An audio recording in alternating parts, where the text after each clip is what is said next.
départ, c'est parti d'un constat tout simple. On a beaucoup d'amis qui ont des jardins, des potagers, des arbres fruitiers, et tout simplement on s'est rendu compte que tout n'était pas mangé en fait sur ces arbres et qu'il y avait énormément de gaspillage alimentaire avec un surplus de production. Et donc c'est exactement pour ça qu'on a décidé de lancer une plateforme de mise en relation entre particuliers qui permet de donner, de vendre ou même de troquer, si on le souhaite, tout le surplus de production que l'on va avoir dans son jardin. Alors comment ça va se passer? Tout simplement, l'utilisateur va être amené à venir sur la plateforme, sur le site qui sera développé en responsive, donc à la fois pour être adapté au mobile et à l'ordinateur. On va à la rencontre des gens puisqu'on a une fonction de chat qui permet de savoir ce que les gens ont à leur disposition. Donc typiquement, moi j'ai un pommier à ma disposition, je ne vais pas manger l'ensemble des pommes, je vais proposer tout le reste aux autres membres de la communauté de Fruit and Food. Et donc moi je suis membre en fait, de la communauté, tout simplement je suis en voiture par exemple, je géolocalise, je vois qu'à moins de 50 mètres il y a un pommier. Et donc, en fait, Inès, tout simplement, me dit le nombre de quantités qu'elle peut avoir. Et moi, je prends rendez-vous avec elle via un chat. Et là, justement, je vais récupérer les récoltes. Alors, en France, en termes de jardins, Inès, on a quelques... 17 millions de jardins à exploiter et je dirais même à réveiller, puisque aujourd'hui, pas mal de gens ont un espace potager, mais ne savent pas forcément l'exploiter. Donc, l'idée, c'est d'abord de toucher ces jardins français à partir du mois de mars.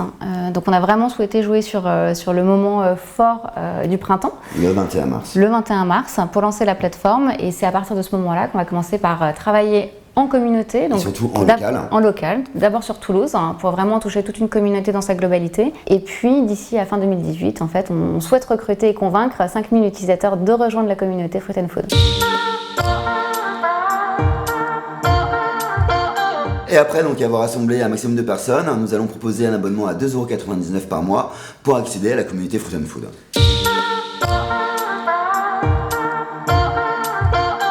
Aujourd'hui, Fruit and Food, c'est une team de 2 associés, Benjamin et moi-même. On est accompagné d'une agence digitale et pour ma part, je m'occuperai du marketing de l'offre. Et moi, de mon côté, en fait, de tout ce qui peut être donc communication et partenariat. Et alors, pour la petite histoire, on s'est rencontrés avec Benjamin il y a une dizaine d'années chez Énergie, où on occupait déjà à peu près les mêmes fonctions. Voilà, donc je m'occupais de la com et Inès, elle faisait toute la partie en fait commerciale et offre partenariat. Alors pourquoi on s'est lancé dans Fruit and Food? Tout simplement parce qu'on avait un vrai désir de créer, d'entreprendre. On a créé beaucoup de projets ces 15 dernières années au sein de l'entreprise. Là, on a vraiment eu envie de créer notre propre projet et puis on s'est rendu compte que ça faisait déjà 5 ans qu'on avait cette idée, que personne ne l'avait développée. Donc on s'est dit que c'était vraiment le bon moment pour lancer cette plateforme et puis surtout mettre à disposition notre expertise média et digital pour faire en sorte que ce projet soit le plus abouti possible. On sent qu'il y a une réelle motivation de la part du grand public pour ce type de préoccupation. Donc là, le timing était vraiment parfait pour le lancer.